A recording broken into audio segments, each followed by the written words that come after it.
Wake up to all this, a damn pond in my yard. Look at this. It's going under the house. And it's coming from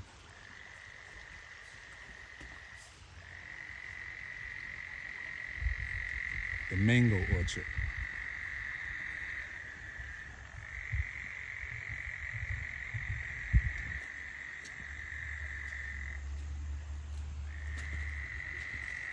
From the neighbor's yard.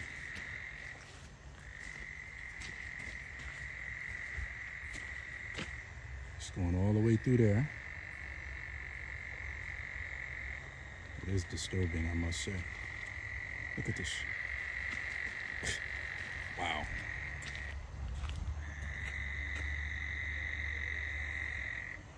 So, one of the guys suggested digging a culvert or some shit. Good day to everybody out there. This is See Thy Wealth, water your health, drink a glass of water. And today's topic, we're going to talk about my yard flooding and my farm being flooded. As you can see over here, all this water is still here, but we back to normal. Over there, in this section over here, in the middle of the mangoes, is like a small flow that comes from the neighbor's yard and comes through this way. And I'm telling you, when I looked out the window a few days ago, I couldn't believe my eyes.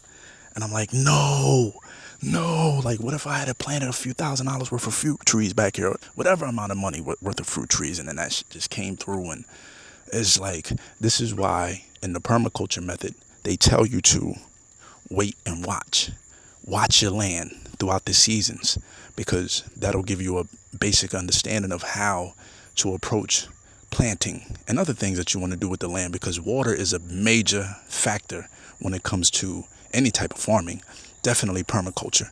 And if you're going to have situations like I had a few days ago, as you can see in the video that I put in the front of this one, that's really serious. And there was nothing I could do about it. The only thing I could do about it is kind of create like a diversion or culvert to direct the water and flow somewhere else. But essentially, it was all lined up right here, actually up to like the first, it wasn't at the first step yet on this cabin right here. It was at the bottom.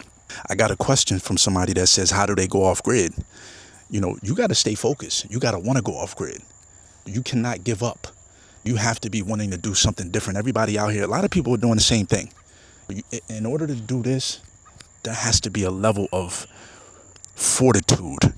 You know what I'm saying? Because to wake up and all your crops are gone, not that I had anything planted because I've only been here for 5 months, but we have started to plant a garden over here.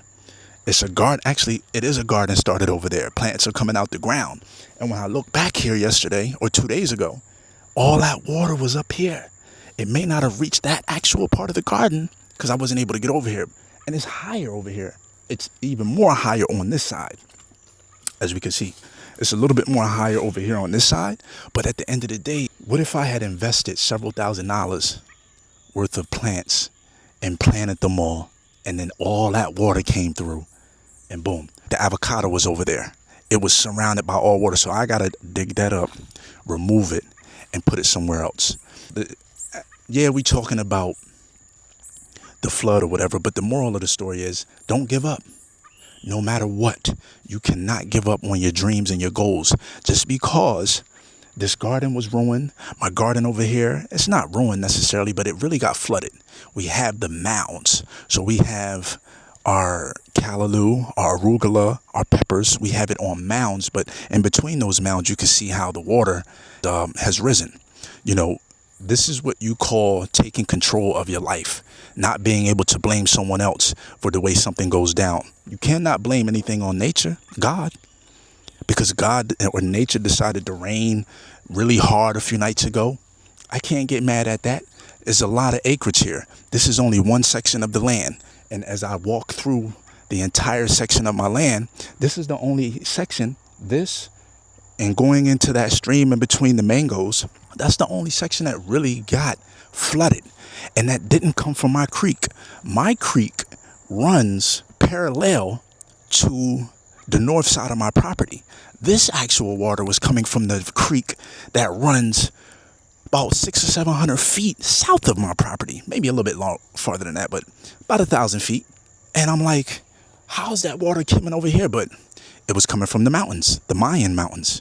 You know, it was a little alarming at first, but it was blessing because that let me know you cannot plant anything up in here that is going to be susceptible to a lot of water or that doesn't like water. So if you're going to plant anything over in these sections over here, that as a possibility, a lot of water can accumulate after a heavy rain, put those type of trees over here because those are the ones that'll survive.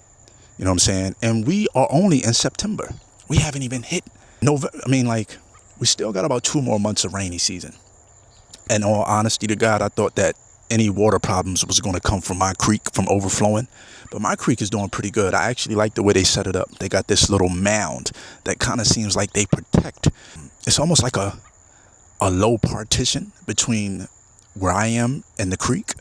So if the creek happens to rise, that small partition will kind of like stop it from intruding onto where my house is and my garden. But yeah, we wake up to nature being nature. And this is just a message to keep going. Never give up. No matter what nobody do, no matter, even if nature gets in your way. Because we have so many distractions going on. We have so many debilitating headlines out there. It's easy to get caught up in the drama. It's easy to get caught up in the being stagnant. It's easy to get caught up in the nonsense. So if you can just stay focused on what you need to do, focused on your goals, focused on your dreams, and actually focused on action. Because if you're not going to act on what you want to do, there's no point. There's really no point. So nature took over. And, as you can see, it has all went down. And I'm thankful for that because this really could have went a different direction. But at the end of the day, we out here and we enjoying ourselves. It looks like it's going to be another cloudy. It is a cloudy day. I think it may be a little bit of rain later on this afternoon. And really what I'm getting ready to do is I'm getting ready to slow down on everything that I'm doing in regards to out here. I'm going to sit back for these next month or two and evaluate and observe and analyze how everything is going to play out when it gets a whole lot of rain. Because that just, opening my eyes to this a few days ago was just like, wow, maybe you don't need to get in here and start planting so much. And then the wee ants, leaf cutter ants, they are so vicious. When you plant stuff in the ground, all they do is go in, they take your seeds, or the fire ants, and you have no crops. Or they come out the ground and then all of a sudden they start eating your leaves. So what I'm going to do, they say that the remedy for that is to put some bluggo bananas, plant the bluggo bananas on their colony, and that'll kill them. They'll go somewhere else. So bluggo bananas, blugo or bluggo, however you want to pronounce it. So we're going to plant some bluggo. There's a colony over there, and then there's a colony over here by the I think the Sunsa tree. And we're going to put bluggo bananas on there. The guys are going to bring some seeds for that Monday. Other than that, they're saying poison. And we all know that I came here to start my own organic farm to get away from the pesticides, the herbicides, the insecticides. So I don't want to put none of that stuff on it doesn't make any sense. So my thing right now is focusing on a lot of the insect repellent plants, what they are, get those planted, spread them out throughout my land, or put them in the guilds where I'm going to plant my fruit trees. And guilds are something that I just learned about this last week or so. And I have a few fruit trees up front that I'm going to start my guild.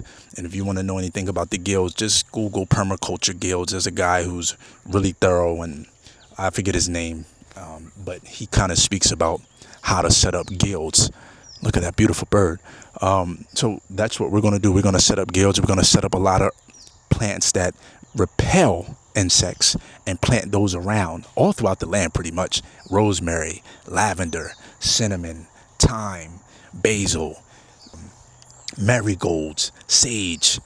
It's a lot of tarragon. It's a lot of different herbs that you can plant to naturally get rid of certain insecticides and insects and pests and bugs and, what do you call it? Critters. So that's a big thing of mine right now, to get those type of plants here, because we're not trying to lose everything that we plant to nature. You know what I'm saying? And we're not going to be spraying anything on the food, because that's what we came here. That's what we got out of going to the grocery store for, from being fed a bunch of foods that are compromised. You know what I'm saying? So it's just a project, man. Like, this is actually a living, breathing, evolving farm and learning. Because you got to remember, I didn't go to school for none of this. So my schooling is on the job training. I'm saying I've been saying before, I'm one of them type people that I'll jump in the pool and learn how to swim later. I'll jump into an activity and learn how to figure it out later. It's not always the best approach. The better approach is to read the directions first and then and then do what you're supposed to do. But sometimes I do jump in and do things prematurely. Sometimes it works out, sometimes it doesn't. Most times it does, because I have an intuition about myself that I can make those type decisions without feeling like I didn't make the right decision. But anyhow, I appreciate y'all for tapping in. This is See Thy Wealth, Water Your Health. And how do y'all feel like I've been doing with my videos so far? I mean, I don't really do much editing. I don't do much like grand videos and none of that stuff, but I kind of try to keep it like, no, I don't want to make it, because I can pay to get these videos edited and all that stuff. I just don't want to make people feel like this is impossible. So when I talk from a regular person's perspective. When I talk and really unfiltered and uncut. I try to clean up. I'm cleaning up on my profanity, because I don't feel like I can speak without getting I can speak and get my message across without compromising that way. But overall, I want to appeal to people so they can grasp what I'm saying and they feel like they can come off grid. You know what I mean? And not to get discouraged when your land gets treated like it did by nature the other day. Don't get discouraged. All you can do, really, is figure out a new way to reach to your end goal. And that's all it is. That's what we're doing. We're figuring out another way to get to our end goal. And guess what we're going to do? We're going to get to our end goal. And with that, I appreciate y'all for tapping in. This is See Thy Wealth, Water Your Health. Drink a glass of water.